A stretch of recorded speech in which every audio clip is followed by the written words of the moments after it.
emails, like cold emails, phone calls, they will eventually go unanswered. They will. Even what our teams are doing, it's going to get harder and harder. They're going to go unanswered. Guess what's going to happen though?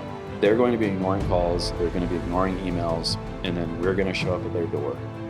And they're going to be like, hell yeah, a freaking human.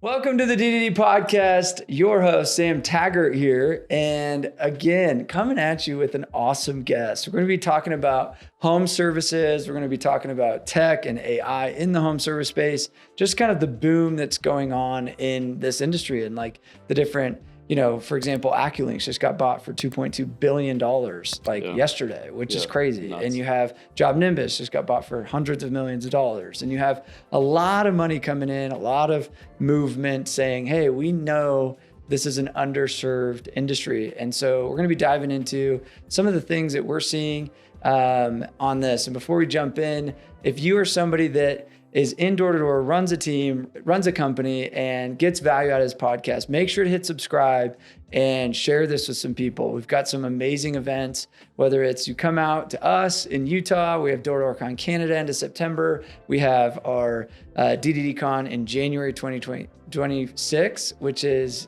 the 23rd and 24th. So save the dates. Do not plan your company trip right during Door-to-Door Con. It's right here in Utah every year. Bad idea. It's going to be off the hook. Working on some really cool speakers.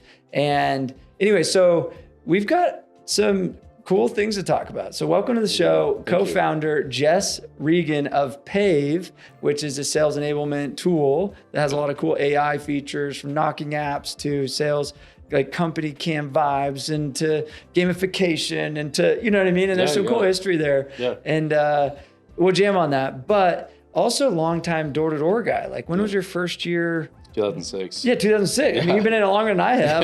There's like I love getting people on the podcast that have like long histories in the space, and you've done a lot from door knocking, sales leadership, things like that, but then moved into more of a sales enablement role at quite a few companies, from Blue Raven to Lumio to, you know what I mean? And was able to help kind of the back of house, like sales ops is what I call it, which I think is a under talked about role, especially in the roofing and smaller business. Let's call under 20 reps or under 20 employees, right? Sure, yep. And so the vision, obviously when you're at Vivint or you're at Blue Raven, your budget of sales ops was a team of 50 and you could spend $1 million a year on polos. Exactly. And, you know what I mean? It's like, it feels endless. Yeah. Yeah. You're like, oh, we can make this video. It only costs us $20,000 to produce a cool video for a competition. And it's like, you spent 20 grand on a video to hype a competition. And I think like the little guys don't even comprehend the spend on sales ops, but the return and what it built and how that investment paid out. And I want to kind of talk through that and how we can chunk it down into, I'm a $10 million company. How does that even apply? Absolutely. So welcome to the show. Yeah, I think that's a good, like, such a good kickoff. Yeah. Yes. Flows right in. Yeah. Thank you for having me. I have been watching you guys, since you founded the D2D Experts. What has it, 8 years ago now? Yeah. Somewhere on there. And I remember our first interaction was an exchange of a rep. I was selling out in Fresno, California. I get a call from Sam Taggart. He's like, hey, I've got a guy that wants to go to Fresno. Is there any way you can hook That's him how up? we started? I was like, I know you for a long time, but I'm like, I don't know where the... It was like 2015 or so. Yeah, a long time ago. And so it was the first time I met you, but really cool to see the community that you guys have built. And I got to give you a shout out because I was watching your inside sales guys. And we're building out our inside sales team right now, and I'm listening and I'm watching. I'm like, okay, this is the D2D guy. These guys are on the phone. Let's see how they're throwing down. Yeah. There's energy out there. They're yelling when they get like a good deal. Like, good, because I freaking harped on them this morning in the meeting. I came in the meeting and I was like, where's Gavin? And I was like, I'm effing running the sales meeting today. Yeah. And I just like poured into him and I was like, if you don't sound like this when you're calling the phone, which is embarrassing. And now they're doing it. Oh, dude, it worked. Whatever the hype was. I love it. Yeah, so it's cool. Anyway, it's cool to see, but great to be here. Shout out to our sales team. Let's go. So if you guys get hit up, be nice to them, please. Be nice, yeah. You guys knock doors for a living. living. Let's be real. Right. I know. They're crushing it. So good to be here. No. So let's talk like at what point, where were you when you kind of jumped out of the doors into more sales enablement in the back end? Yeah. So I was honestly kind of forced into it, like life circumstances, we've talked about it before, but became a single dad with full-time twins. And I was like, I had my biggest region ever at Vivint and was just absolutely crushing it. But I'm like, I can't, keep going out for the summers. I've got these 2 little girls. Yeah. And so I kind of weaseled my way into a director of sales recruiting role. Okay. I've never done anything like on the back end, on the corporate side. And so built out. It's a hard transition. It's a humble pie. You're like, wait, I'm going to take a salary and. Well, a salary, a 9 to 5, sitting in an office. Accountability, like that's way different. Yeah. And and those people have investors. And so it was like my first taste of that. But what I loved that they had systems in place, but they didn't have the grit that we had. Yeah. And so like, we know door-to-door guys, we have this, and women, we have this grit that is just so hard to translate unless you've done it. Mm-hmm. Where it's like, okay, I bump up against a wall with recruiting, let's say. I started building these systems. I'm like, oh, this isn't working. I get to make moves that other people would be too scared to make. I know how to change my pitch. I know how to change a process like that. And in the corporate environment, they're taking months. I'm like, we're pivoting today, right? Like, and so that's what got me excited about that environment was I'm like, door-to-door people can make a huge impact on a corporate environment by just bringing that energy. Yeah. Just by bringing that grit. So I started there. That was my first corporate role, and then built into, an SVP of sales at Lumio and was a decision maker there when I met some of the founders of a company that was called Gamify back in the day. And they were building sales analytics, and I had done what you said. We had this big $1 million studio. We're making these, sales enablement videos for the 20, 30 grand. Like you mentioned, it was just nuts getting people hyped for big competitions. But I'm like, man, I can't share any of this, similar to how I bet you felt, where you're just like, this is really cool, but for the 1,000 people, just these people. Yeah. And so I met this group, Gamify, Emily Applegarth and David Brown. And they had a really cool product, but it was more the vision. It was like, we can make an impact here. And so linked up with them and went over there, and it's been history since, so I'm sure we'll talk through that. But, that transition was really painful. Yeah. And it was, in fact, even leaving Blue Raven was hard because it was like, hey, you need to be in here from 8 a.m. to 6 p.m. And I got these, and same thing. I got the little kids. I got a nanny. I'm figuring out like this schedule, right? It was nuts. It's hard. Yeah. And I think it's funny. It's like choose your heart. The people that are knocking doors right now, they're like, I just want a normal job. And then you go get a normal job and you're like, I just want to go knock doors. It's like, you know what I mean? And it's funny because like everything comes with its own trade-off, right? Yeah. And I think the cool part is you've chased impact, which I think is honorable. You know what I mean? Like you're like, I don't want to just do or align or jump in a pond where I'm just another guy. You know what I mean? And there's probably many offers that you had for that, right? But the risk of saying, hey, let's build a tech that doesn't exist and really try to disrupt an industry that, there's many players in, but it's what's our spin, right? Like, exactly. And it's funny. So like my cousin started a company called Award Co. Mm-hmm. And I didn't know that was your cousin. Yeah. Cool. So him and a few people, he was one of the key employee number like 3 or something, you know what I mean? Yeah. Cool. And, kind of in the same space, but they just did it in their own flavor or, so it's been cool to watch. Multi-billion-dollar valuation now, and they're solving a hard problem. Yeah. And that's what I saw too, is I'm like, okay, and you probably feel this too. I'm not engaged. Like when people talk about your why, I will die for my kids and my wife, my family. I'll die for them. But I don't have to think about that why. When you go through the book and you're like, okay, what's my, I realized that my why was how. Like I am so invigorated by how. Like if I can solve this problem, I'm like, I don't care what my why is. I don't get, like, it's just get me to the how. Like, how am I going to solve this? I love You that. know? Okay, I'm going to speak to this for a second because, like, you know how many managers have that conversation with their rep? Like, it's like, what's your why? And they're like, to give my grandma a house for my wife and kids. And I'm like, yep. Okay, those are like, that's it's cool. Noble. I'm not it's saying noble. It's not Yeah. I'm like, beautiful. Yeah. But like, let's innate though, right? Yeah, it should like, be innate. Duh. Yeah. So my why is not that. Like, let's be real. Like, you don't want to embarrass yourself when you go home though. Like, and the how is like showing up as a man every day, being like, babe, I just sold 3 today and I'm kicking ass. Yeah. Like, to me, that like is an easier, like, how do I do that? Be confident, be proud of my success, be at top of leaderboards, be a masculine person that wins the battles every day. And I'm like, the how is way easier to, it's tangible. It's like it is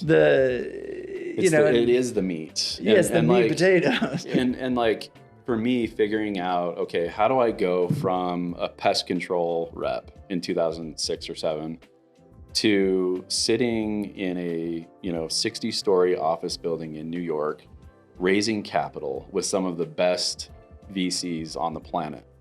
How do you do that, right? Like, and there's a journey between, here and there, but how do you do that is what absolutely has invigorated me. And to know, like, what is it? The imposter syndrome. Mm-hmm.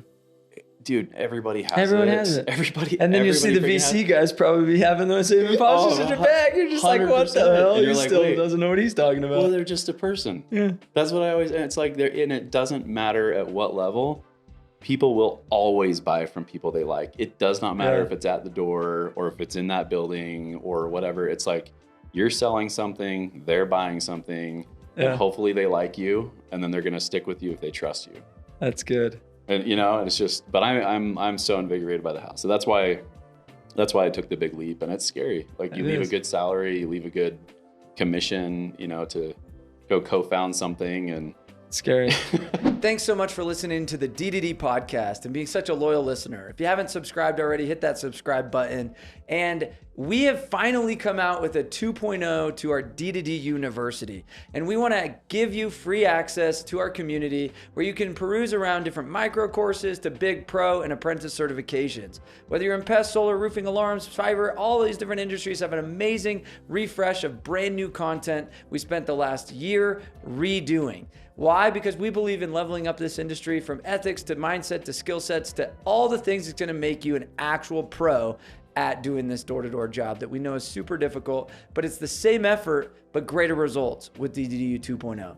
Go to our website and get access today. So let's talk sales. Like, we're going to go down some home service stuff and some whatever, but I think the fascinating thing that most entrepreneurs don't ever even get to see. Most of them never even get to see a well-done sales ops. And I was thinking about it today because I knew we were having this podcast. And so I'm like in the shower and I was like coming up with, because we just finished our business boot camp. That's weird, but we've been there, I'm just kidding. So we had our business boot camp. We had about 50 business owners at it the last 2 days. And I taught our D2D formula, which is get more reps, get them talking to more people, and then get them closing at a better percentage, you make more money. It's a very simple formula. But then I was like, well, there's more meat to this. So then I went down like what about the D2D system? And I was going down this rabbit hole and I was like, there's the scoreboard, like the analytics side, there's the systems. And I'm like, you grow sales, you have to grow sales ops that no one ever talks about. You grow ops, the techs have to keep up with the sales, right? Like whatever that looks like. Yeah. And I was kind of going through the pillars of a business and I was like, nobody ever talks about sales ops. Mm-hmm. So what are some key components and what I mean by sales ops? Like, what does that mean to you so that they have context? Sure. Well, so let's first talk about so my role is I'm a co-founder, but I'm a CRO, like Chief Revenue Officer. That scared me, by the way. Like, even when I got that, I was like, what is revenue? What is go to market? What is all these terms, right? You are connecting marketing, sales, and customer experience. And operations flows through all of those, right? It's like the backbone. So sales operations, you're dealing with performance. And if you want a sales rep to perform, they need to be able to take a lead, like take whether it's they've prospected or they've purchased a lead, they need to take that all the way through to conversion. And then once that's converted, they need to take that all the way through to install. And then once that's installed, they have all these other options for drip campaigns, referrals. Upsells, Yep. Like getting, recurring revenue, expansion, right? All of that. So the backbone that runs through all of that is operations. It's like, how does the rep actually do it? Yes. Right? What is the process? What is the software that they're using? What is the technology? What's the scope of work? And when I was in door-to-door sales, I think I was unique in that, and there's, you know those people that you know that they're out there because they're usually the annoying ones. Yeah. They're usually the ones that are like, hey, this doesn't work, or hey, this app should do this. And it's an operations brain, right? And so I always had that, which is operations is the most efficient way for a sales rep to find a lead and close it. Ooh, I love that. Which most people think operations is, how do I construct the roof? How do I get the crews to show up? And I'm like, yeah, but if we don't have good sales ops, then we can't have ops. Yeah. You know what I mean? Or your salespeople. The ops. Yeah, the ops. And so I look at it as like, what is the friction in the way of a salesperson to do their job? Yes. And if you're asking salespeople to be operators, you have not done enough lubrication to make their job smooth. Mm-hmm. Does that make sense? Absolutely, yeah. And so there's, like you said, I'd add a component that I think you didn't mention, which is the culture operations. Yeah. From swag to competitions to, social media and recognition to leaderboards to, you know what I mean? And I think of like, how do you deliver new hire welcome kits? There's an operation process that gets the guy a polo versus, oh, did you get your size in the closet over in the corner? It's like, oh, we're out of mediums. Yeah. All right, here's an XL. You know what I mean? Like operationally, it was clunky because who restocks the closet? Right. I ran into this yesterday. I was like, a guy was like, can I get one of those shirts? And I went to the bins and I was like, we have a meeting next week on inventory. And it's an operational thing. Sam restocks the closet. I know. I was like, I got to restock some shit. So I had a crazy experience recently. HubSpot's our CRM, as I mentioned. We worked with a company that they just purchased. It's called Cashflow. And they're turning it into their quoting tool. And we were really informative on the cash flow product. We were part of that, process. And it's a CPQ. It's like quote to cash process. If you want to give your customer a quote, what is their experience? How do you build it? All that, right? So we had a call today, and it made me think of this. They were talking through the sales operations part of building a quote. And to me, I'm like, okay, this is a process that we use for our customers. Our customers use our quoting process, which is ironic, right? We're using different platforms. Yeah. And I'm talking to HubSpot, and I was like, the first impression for us is your quoting tool. That's our first impression. Yes. And so the way that you build your tool impacts our customers. And so I started to think through this, and I'm like, okay, if that's the case, and that's the first impression, you made me think of this with clothing, right? Or with culture. Yeah. If the first experience that they have when they're showing up to that office that day is their uniform, it better be a pretty damn good experience. Yeah. Right? And I've seen from dope custom boxes that are branded that have perfect little note and a wrapping, you know what I mean? And then I've seen, we don't get our shirts until next month. Yeah. And so here's a t-shirt. For sure. Which, and everybody's at a different stage, right? Like that might be, maybe they're new and they're figuring it out. Cool. But the biggest thing is, you said lubrication, right? It's like what allows everything to flow smoothly through the pipe. And you need to find where those blockages are. Yeah. You need to find them quickly. That's the how. Right? Like find those blockages quickly. Okay, who's doing the uniforms? We've got 4 new reps. I can see that this rep is super organized. I don't have another ops person. You're the dude. You're the uniform dude. Yep. Right? Just assign people. It's like, I think really great leaders are great at delegation. Love that. Right? Yeah. So let's talk about Paiv and like why you said, okay, I'm going to enter into a market where you have sales rep, you have rep card, you have NZ, we go down the list, right? Sure. And you still saw a hole. And what was the hole that you saw? Intent. Okay. So, and I'll talk about that. So I think when people watch a journey of a software company from early on, it looks the same, right? And I knew that this was going to happen. I knew like, okay, when we come into this field, we're going to be seen as the same, and you have to kind of suck it up, right? Where it's almost like we're going to be compared. Yeah, it's just, right? they're going to say. It's inevitable. I know. I hate it because I'm so competitive. They're like, oh, too. You and Danny Pesci. I'm like, I'm not Danny Pesci. I'm just like, Sam is a Sam, bitch. Like, I love you, Danny, but like, I'm just like, stop comparing me. Like, I'm not in, like, okay. But that's how people's brain work. Like, I pretended to be an actor when I was younger. I moved to Hollywood and did the whole thing. And when people talk about putting you in a box, it is literally that. Yeah. They're typecasting you as you are this, right? Yep. So that's where we started. We're like, okay, we know that this is going to happen. But what is intent? Intent is who is a potential customer in your vertical that is ready to buy? Who is the most likely to buy a product from an outside sales rep, right? Whether they're doing door-to-door, whether they're on the phones, whatever, what is the highest form of intent?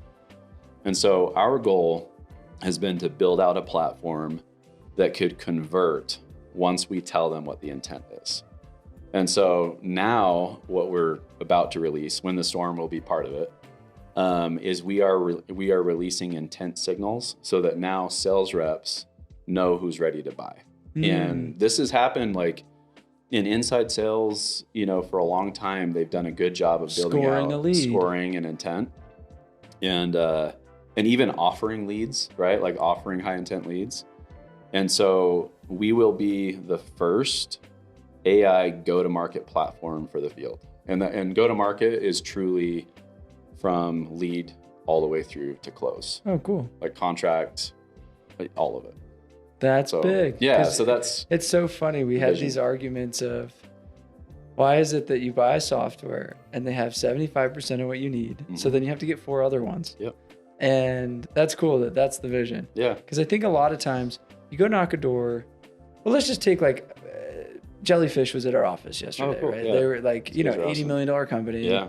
Their founders are all at the boot camp yesterday, and one of the largest lighting manufacturers, right? And they're like, we're trying to figure this door-to-door thing out. And so, they asked a bunch of questions, really good questions. You could tell they're sophisticated people. And I was just like, man, like you're posting ads, you've got leads, you've got this. It's like, what if you could literally heat signal where to knock? Because they're so not good at knocking. So I'm like, how do I make their lives easy? Because like, I'll be honest, like to get these dudes that have never knocked in these other states, I was like, the likelihood of me making them the next Aptiv and Vivint was like, they have all the opportunity in the planet because they already have like a name and a momentum and this. And I was like, how do we make you the next like big thing, right?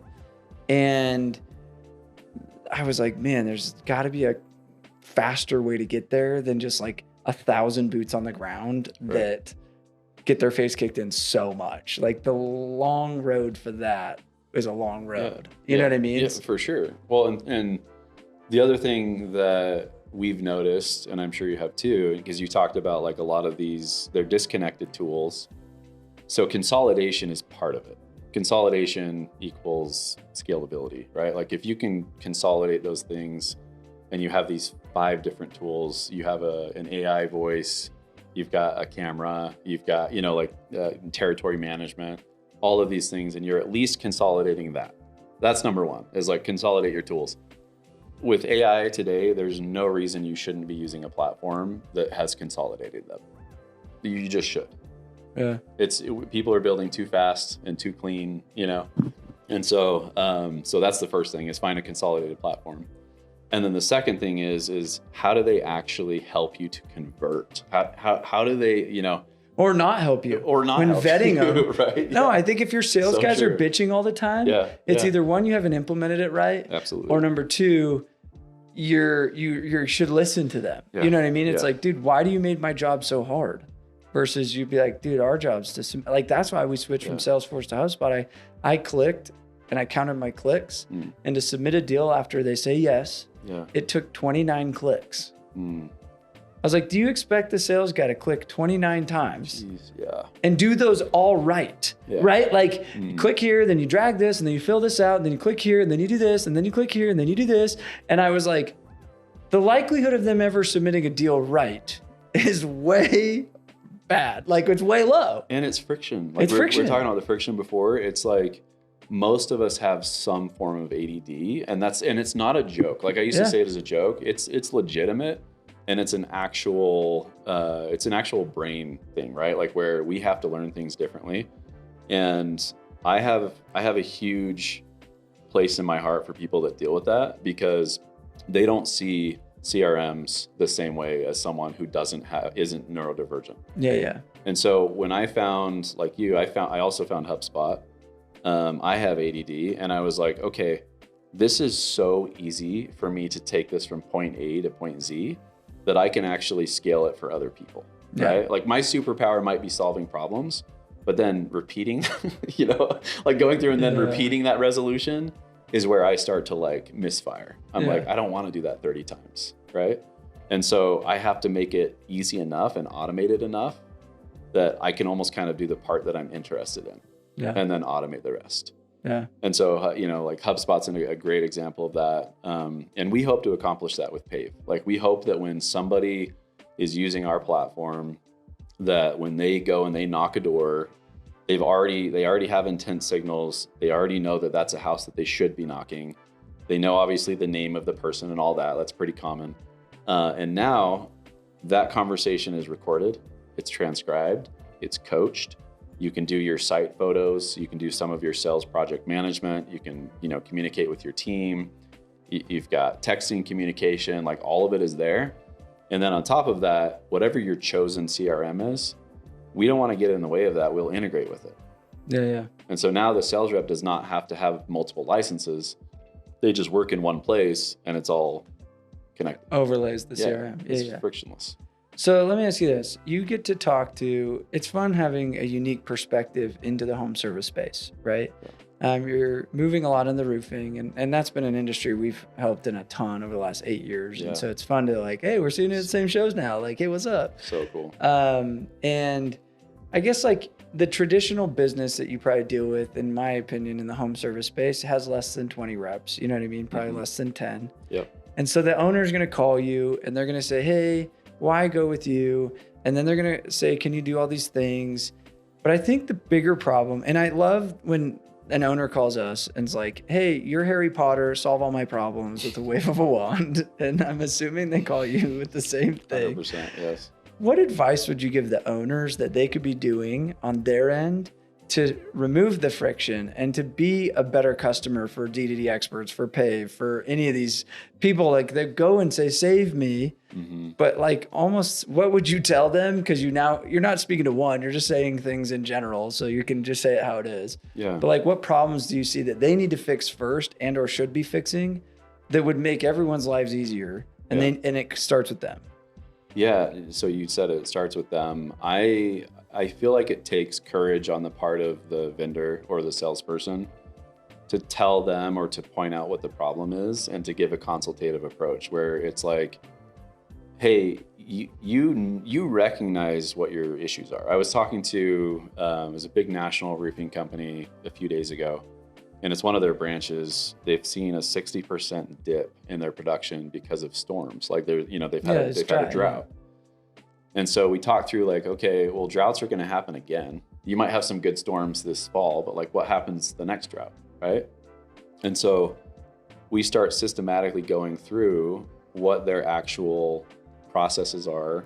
And then I can see the gaps. I can see the holes and I can say, okay, based off of this, you guys are missing this. Here's this. It's actually a referral for you, by the way. Like here's the things that you're missing. And then I can say, here's a solution that we can help with, or you're not ready for us. Yeah. Right? Because like what'll happen is I actually think more business owners are willing to write the check than not. 100%. And it's almost like the easy thing is to write the check and say, all right, we're signing up. Yeah. And I'm like, it's like not the solving of the problem though. Yeah. Like, cause you're going to get licenses. You're going to call me in 90 days and you're like, this didn't work. And I'm like, cause you had no reps knocking. Yeah. It's Yeah. like, Yeah. that's not our issue. The Yeah. tech is the tech, dude. Like we're a tech platform, Yes. right? That is the most interesting thing. See what I'm getting at? Yes, that I've learned in software is if we're a well-funded company, we have great investors. If I go back to them with bad monthly average usage, they're like, what the fuck is happening? Yeah, why aren't Right? people using it? Why aren't people using it? So I have to constantly saying, why aren't they using it? Right? And so why aren't businesses doing this themselves? Where they're saying, why aren't my reps doing X? Yeah. Or why aren't they? It's like they don't even ask. So see where I'm getting at with this though? Because I know you're dealing with this. I know it because like we have D2D and it's a software. We have hundreds of companies that are on it, right? And a lot of times 6 months in, they'll call us and they're like, what a waste of my money. And none of my reps logged in. I'm like, none of your reps train. Do you value training? Mm-hmm. And I see it with the door knocking app. Yeah. None of my reps are using this. And I'm like, why not? Yeah. Well, is it because they're not knocking? Mm-hmm. Or is it because they don't train? Or is it because you don't have new reps? Is it because, and I would challenge the business owner, and this is what I'm sharing this. If you're running a company or running a team, the question is are you leading these people to make sure that there's value and importance for them to do so? Yeah. And then if you gamified it and made it valuable and the people that are using it and doing it well, we're accolading, and those that aren't, we're punishing. Yeah. And I'm like, it is the most powerful tool. You take knocking app and training app, you put the two together and you say they're knowing how to do it and then they're actually doing it. Those are the two synergistic like things in this world. It's like, do I have confidence to go do it so I'm going to be effective at it? And I'm actually doing it. Yeah. And if I don't know this and I don't know this, now I got to reflect on myself as an owner or leader and be like, oh, am I not holding my people accountable? Am I not that? We'll call that the officer and the chief executive officer, meaning an officer is going to check in and say, hey, are you on parole and your ankle bracelet? Am I checking to see if you ran away? You know what I mean? Mm-hmm. But if I never look at the computer that's beeping at me, being he's not looking at the signals. I'm not looking at the signals. Then I'm going to have a bunch of convicts on the loose. Yeah. I think the biggest, like to your point, adoption is such a key metric to success if you're going to be implementing a new tool. And the person who's implementing it should be accountable for adoption. It shouldn't be, it honestly shouldn't be us. Like definitely it is, because on your end, you want to make sure that they're using the training platform and they continue to use it. Same thing for us. But the sales leader or operation leader who is implementing new tools, they should be using it. They should be adopting it themselves. They should be talking about what excites them. Like they should be doing ride-alongs if they haven't in a while and actually like using that tool. Knock. Yeah. It's like I haven't knocked in a while. It's like go do it. It's funny because we just switched to HubSpot 2 months ago. Yeah. And it was like pulling teeth because I was like, I need to be the best at HubSpot so that I can stress test, I can ideate. Like I just challenged him, and because I got challenged by a HubSpot expert. He's like, no, don't use contacts or don't use leads, use contacts. Yeah. But I knew HubSpot enough, and we hired him to be our implementation guy. And I'm like, no, we're effing using leads. And I had to like tell him no. And I said, this is why, and this is the tracking, and this is the different thing we're losing by only using contacts. Mm-hmm. And he was like, touche.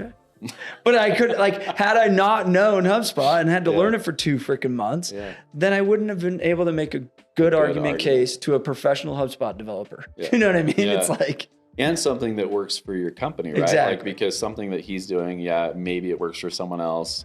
I actually want to hear your idea on that, because I just went through that same situation with our rep. But how do you feel like for you as a company, when you're seeing that somebody's not adopting a system, like how do you guys manage it? Like, do you have like customer this is so good. Or? No, I have a director of ops, but his job is literally, let's just use HubSpot for example. Every single day he looks at everyone's tasks and he will send them a message and say, you have overdue tasks. If he sends you a message more than 3 times, then he writes you up. And then we have same thing on our rocks. Like we have projects. And I say, if you have too many overdue projects, then he's going to write you up. Yeah. And he literally is just the accountability guy every day. Yeah. Every day. He looks at people's numbers, their tasks, and their projects. And he says, you're not doing the thing right. Yeah. And like the sheriff. It's like the sheriff. Yeah. And I'm like, I couldn't be it because I'm the friendly CEO guy, and it like hurts him really bad if I go to him. Yeah. But they know that he's telling me, and that's enough for them to have accountability. And then we just started writing people up. We're like, if you don't do it, you're going to get written up. If you get written up multiple times, then you get fired. So that's just what it is. What do you want to do? Yeah, no, that's honestly, it's silly, but that's how you parent, right? It's like not enough parents set good, firm boundaries for their kids to where they can actually learn to be productive humans. Like I heard this the other day that like the best thing you can give your children is the ability to be productive. And I'm going to add something to this though. You have to give them that with the why. Because if I give them just this, but not the why behind it. So then I go to them like, let's just take dispositioning their meetings to show meeting outcome equals connected in sales pitch is the type, right? And I was like, it's just a basic little drop down. You have to click this and this, right? And everybody's like, that's annoying. And I go, okay, so I'm a salesperson and I want to know, how am I doing? And I had one sales meeting pitch this week. Now I'm going to come to you as your manager. And I'm going to say, you can never bitch about your paycheck ever because you had one pitch this week. Congratulations. Versus if you had 45 pitches this week and 45 meeting connects and you still made no sales, I would go to you and I'd say, holy shit, you're working your butt off. Let's help your sales training. Yeah. But I'm going to come to you when you only have one in the data and I'm going to say, well, you just suck at life and you must have been sitting there doing video games all day and not actually working. Right. Does that make sense? It may or may not be the case. And then on top of that, those other 44, 43, whatever that they didn't disposition, those customers lose out. Exactly. Because now they don't have your solution. They're not in the drip campaign. They're not like, I said, I don't care. It's your life, your commission, your job. Yeah. But I said, you better effing care because if I was a top performer, I'd want to know that because I guarantee you Steph Curry knows the shooting percentage. Yeah. And I'm like, if you don't know your shooting percentage because you're just too lazy to disposition, then how the hell are you supposed to get better? And I guarantee you he plays against himself and he goes, in 2001, I was at 13% on this. And I guarantee you he knows in 2025 how he's at 22% or whatever. You know what I mean? Yeah. And I'm like, if you want to be a professional, don't you think a professional would know? And I was like, that's how you get good at this. And they're like, oh. I was like, or you could just be average. And then I made him a hat and I said the D2D amateur. And so I was like, you don't hit your numbers, I'm gonna put D2D amateur hat on you and you can't wear the D2D expert hat because that's who we are. Yeah. That's awesome. It was great. So like question, how heavy do you weigh belief? Like, so I talked to one of your guys when I was walking in and his belief is like sky high right now. You know, like he just loves the product, feels that he's solving a big problem. How do you manage belief when they don't have it? You have to teach that. This morning, my whole like rah-rah that I was talking about. Yeah, you're like, yeah, dude. I had to come to freaking Jesus because I looked at him and I said, do you see 119 of these leads? Yeah. 97% of them are all owners. Do you know behind that owner? And then I play like a voice recording I got from Jefferson literally this week. He's like, hey man, just want to call you, check in. Thank you so much. You know, you believed in me. I was only doing 1 million. And ever since then, and you consulted us and, you know, helped us. I've done 124 million since, you know what I mean? He just goes on. And I was like, this is this week, bro. And you don't know this $1 million owner that is sitting behind the lead that just says Mark and it says like On Point Roofing or something behind it. And it's like, he's a $1 million guy. And in 5 years, he's gonna be sending you a voicemail and say, because of you, I did 124 million. Like, I'm like, if you don't effing know like the impact that our business makes for these people, like you're missing it. Yeah. And I said, the fact that you didn't walk over and shake hands with everybody and ask them why the hell did they show up and the 70 business owners we had over the last 2 days, and you picked every one of their brains, not to sell them shit, just to simply know the story of what problem they're trying to solve. The fact that at 80 million, the largest solar company in Canada, the dude flew from Australia to be here yesterday, and you don't know why he flew across the world to come to this thing.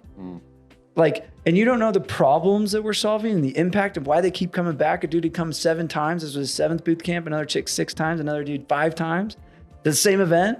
I was like, and you don't know why they keep showing up? You're missing it. Yeah. And I'm like, yeah, but you just looked at the 119 leads in HubSpot and you just said name, owner, and then, oh yeah, I wasn't interested. I'm like, it's changing the dude's life. And they're like, oh.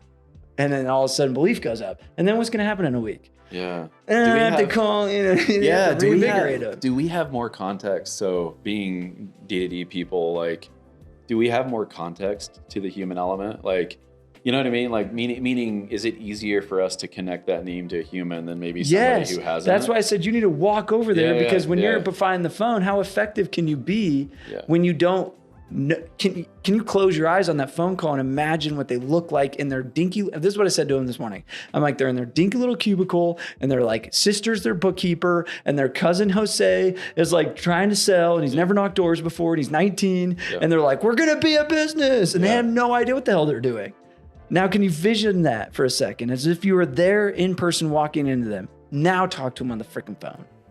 And you don't think we could help them when we've helped over 1,700 businesses and we've helped over, you know what I mean? And then they're like, oh, damn. Yeah. But I'm like, but you just saw lead, cool, cold call. They didn't answer. I'm like, you're an idiot, bro. And I think the same people do that door knocking. Sure. And it's like, we all get into that. We all get into the robot mode is what I call it. And it's like, we just have to snap out and get out of robot mode. Yeah. So we got to wrap, but like one last share, like if you obviously have decades of experience in door-to-door, what advice would you give a business owner in door-to-door at this state and where they're at? Like, So the environment is changing faster than it ever has before. And I know people have said that in the past, but the compounding effect of AI is insane. And we have an opportunity in home services like nobody has ever seen before, because the jobs that are being lost in white collar, they are going to have to go somewhere. Their kids are going to have to go somewhere. And luckily we get, some of us get to be on the side of the tools and the software that are solving that problem, like the AI problem. And these jobs though, like getting on a roof, going to a door, like those will not be replaced for a really long time. And so people who are still pushing paper and they're doing spreadsheets and stuff like that, like you will be left in the dust. And I mean that like with a full heart, like where I'm like, I really care for those people. I want them to move into the future with us. Like, but if you're chucking a truck and you're not adopting some of these new processes, it's going to be so hard to compete. I'm already watching it. I'm already watching these people that I love and care about struggle because they're not adopting tech fast enough. And so I would say like, protect your people, protect your business by adopting tech that is moving fast and that's going to help your business. And that's honestly not a plug just for us. Like it's happening everywhere. We can see it in every industry. Yeah, it's fascinating.